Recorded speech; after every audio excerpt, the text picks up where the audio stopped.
नरेंद्र मोदी 2024 की महाजंग से पहले ही फाइट के मूड में आ चुके हैं।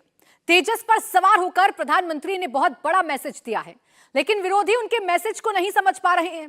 कांग्रेस नरेंद्र मोदी की स्ट्रैटेजी को नहीं भांप पा रही है।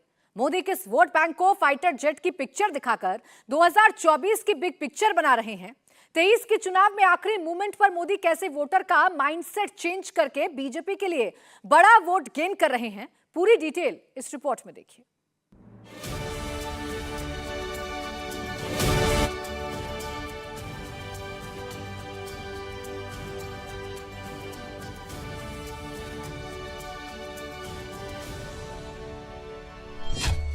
नरेंद्र मोदी फाइटर मोड में क्यों उतरे?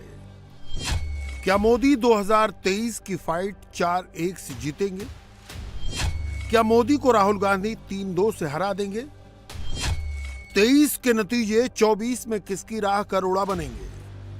2023 के आखिरी राउंड से ठीक पहले प्रधानमंत्री नरेंद्र मोदी बिल्कुल फाइटर मोड पर आ गए हैं, क्योंकि उन्हें पता है कि 2024 की बाजी रिकॉर्ड स्ट्राइक रेट से जीतने के लिए 23 के आखिरी राउंड में ही जेट वाली स्पीड से सियासी चाल चलने की जरूरत है, ताकि दुश्मन मैदान में आने से पहले ही हार मान ले। नरेंद्र मोदी के लिए यह फाइट बहुत महत्वपूर्ण है। 2023 में मोदी अपने सियासी दुश्मनों से 3 दिशाओं नॉर्थ, साउथ और ईस्ट में जबरदस्त लड़ाई लड़ रहे हैं। मैं काशी नगरी का सांसद हूं, जिसे शिव और गंगा की नगरी कहा जाता है। महेश्वरम की इस पुण्य भूमि पर आपके बीच आकर मुझे बेहद खुशी हो रही है। आप सभी ने इतनी बड़ी संख्या में यहां आकर स्पष्ट संदेश दे दिया है। राजनीति के ज्ञानियों को संदेश दे दिया है। दिल्ली में एयर कंडीशन बेड में बैठ करके बड़ी बड़ी बातें करने वालों को संदेश दे दिया है कि तेलंगाना में बीजेपी के लिए विश्वास लगातार बढ़ रहा है। 4 राज्यों में चुनावी बाजी खेली जा चुकी है और 1 राज्य में बाकी है। मध्य प्रदेश, छत्तीसगढ़, मिजोरम, राजस्थान और तेलंगाना। इनके चुनाव सिर्फ 23 का सीन नहीं बताएंगे, बल्कि 24 में लड़ाई कैसी होगी, दुश्मन सेना में कितना दम होगा, यह भी तय करेंगे। अगर एनडीए का स्कोर 5-0 हुआ, मतलब 3 दिसंबर को बीजेपी 5 राज्यों में जीत गई, तो विपक्ष के 24 में मोदी को हराने के दावों की हवा 23 में ही निकल जाएगी। अगर कांग्रेस ने मैच 4-1 से जीत लिया, मतलब मिजोरम छोड़कर बाकी 4 स्टेट कांग्रेस जीत गई, तो क्या होगा? एनडीए के 5-0 से जीतने पर 2024 में मोदी को छूना मुश्किल हो जाएगा। भारत में नया इतिहास लिखा जाएगा। देश में पहली बार गैर कांग्रेसी प्रधानमंत्री के तौर पर नरेंद्र मोदी हैट्रिक लगाएंगे, जो जवाहरलाल नेहरू के बाद कभी नहीं हो पाया।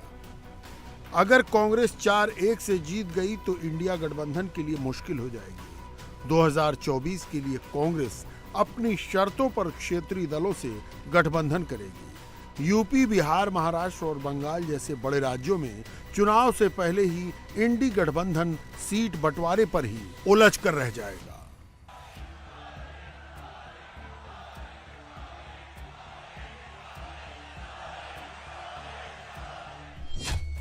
अगर एनडीए मैच 3-2 से जीत गई, मतलब राजस्थान, मध्य प्रदेश, तेलंगाना में उसे जीत मिली, तो हिंदी पट्टी के साथ साथ वो साउथ में भी मजबूत हो जाएगी। 2024 में उसे कर्नाटक में जो नुकसान हुआ, तो तेलंगाना से उसकी भरपाई हो जाएगी। अगर कांग्रेस मैच 3-2 से जीत गई, मतलब मध्य प्रदेश, छत्तीसगढ़ और तेलंगाना में उसकी जीत हुई, तो संदेश यही जाएगा कि कांग्रेस पर देश का भरोसा बढ़ रहा है। इसके बाद इंडी गठबंधन का चेहरा राहुल गांधी ही होंगे, कोई दूसरा चेहरा कांग्रेस पार्टी स्वीकार करने के लिए तैयार नहीं होगी। मतलब 2024 का चुनाव मोदी वर्सेस राहुल गांधी होगा। शायद बीजेपी भी इसी पिच पर 2024 का फाइनल खेलना सबसे ज्यादा पसंद करेगी। ऐसा तीर लगा जी,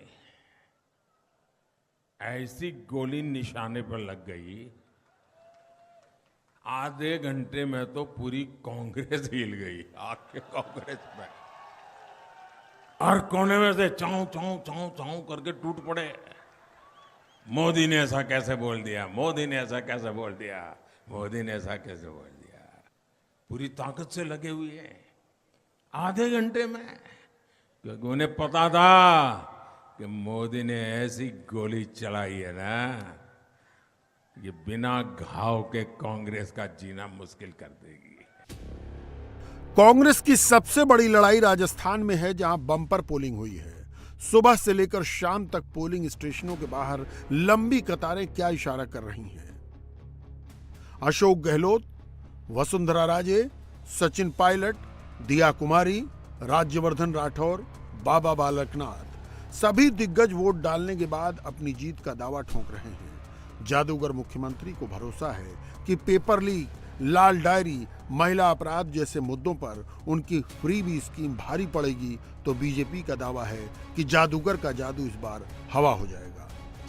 पूरे प्रदेश से रिपोर्ट आ रही है, कांग्रेस को स्पष्ट बहुमत मिलेगा। जनता का आशीर्वाद, उनका प्यार, विश्वास हम प्राप्त कर चुके हैं अपने कामों से, अपने कानूनों से, अपनी गारंटियों से। इसलिए आप निश्चिंत रहें, सरकार कांग्रेस बन रही है। अंडर करंट चल रहा है राजस्थान का, अंडर करंट चल रहा है, अंडर करंट चल रहा है। क्या रिपोर्ट्स क्या आ रही है? अंडर करंट चल रहा है, कह रहा हूं। आप अंडर करंट की बात कर रहे हैं, लेकिन बीजेपी ये कह रही है कि लोग मन बना चुके हैं और जिस प्रकार से विफलता है उसके खिलाफ उनके दावे खोखले हैं। भारतीय जनता पार्टी की सरकार बहुत बड़ी बहुमत से राजस्थान में आने वाली है। ये अंडर करंट का मतलब पता नहीं क्या है वो, मुझे लग रहा है वो सपने देख रहे हैं, पर कुछ होने वाला नहीं है। सब लोग, जनता में बहुत उत्साह है और सब चाह रहे हैं कि परिवर्तन हो, भारतीय जनता पार्टी की सरकार आए, क्योंकि थक चुके लोग इस कांग्रेस के कुशासन से। महिलाएं इतनी ज्यादा असुरक्षित कहीं भी कभी नहीं हुई है जितनी राजस्थान में इन 5 सालों में हुई है। युवाओं के साथ जो रीट की परीक्षाएं 19 बार लीक हुई है, वो बहुत बड़ा मुद्दा है। हर प्रकार से हर व्यक्ति परेशान है, महंगाई सबसे ज्यादा राजस्थान में है। वहीं और उसी ओर हम लोग देखते हैं कि मोदी सरकार ने बहुत अच्छा काम किया है। जहां जहां बीजेपी की सरकारें हैं वहां बहुत अच्छा काम हुआ है, विकास हुआ है। सब लोग बहुत अच्छी तरह से आराम से जी रहे हैं, अपना काम कर रहे हैं, इसलिए सब लोग चाह रहे हैं। अगर गहलोत का दावा सही निकला और कांग्रेस राजस्थान में लगातार 2 चुनाव जीत गई, मतलब राजस्थान का ट्रेंड कांग्रेस बदलने में कामयाब हो गई, तो इसका मतलब होगा कांग्रेस भी प्रो इनकम्बेंसी जनरेट कर सकती है। ये कांग्रेस राहुल प्रियंका सबके लिए बड़ा सियासी करिश्मा होगा, जो बीते 1 दशक में कांग्रेस कभी नहीं कर पाई। कांग्रेस अक्सर जहां सरकार बनाती है वहां अगला चुनाव हार जाती है। गहलोत से 36 का आंकड़ा रखने वाले सचिन पायलट भी दावा कर रहे हैं कि इस बार राजस्थान का रिवाज बदलने वाला है, जबकि बीजेपी के राज्यवर्धन सिंह राठौर का दावा है कि 3 दिसंबर को कांग्रेस राजस्थान से साफ हो जाएगी।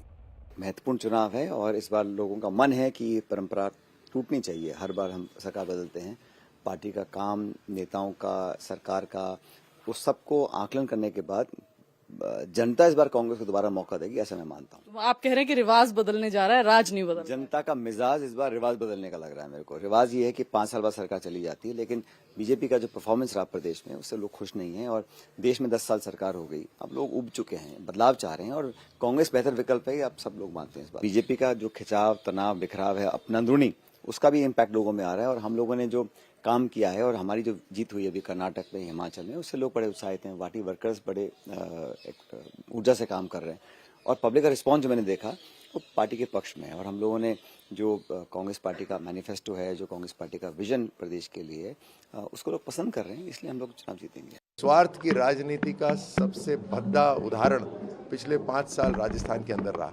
मतलब जितना मिला था उससे खुश नहीं थे, और ज्यादा चाहिए था और उस स्वार्थ के कारण अपनी पार्टी को भी खड्डे में धकेला और राजस्थान को भी खड्डे में धकेला। ये हुआ है कांग्रेस के राज में। कह रहा मैं उनकी पार्टी से कोई मतलब नहीं है, उनकी पार्टी से वैसे भी किसी को कोई उम्मीद ही नहीं है, ना दूरदृष्टि है ना कोई संकल्प है।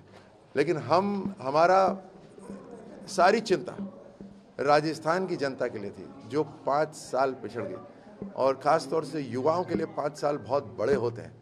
और देश जब आगे बढ़ता है तो उसमें राजस्थान पीछे कैसे रह सकता है। और बिना राजस्थान के देश का जो ताज है वो अगर भद्दा हो जाए तो फिर वो, इसीलिए मुझे लगता है प्रधानमंत्री मोदी जी का इस बार एक डायरेक्ट इन्वॉल्वमेंट राजस्थान के चुनावों के अंदर है कि राजस्थान को हर तरह से आगे लेकर आना है, पिछले 5 साल की भरपाई करनी है।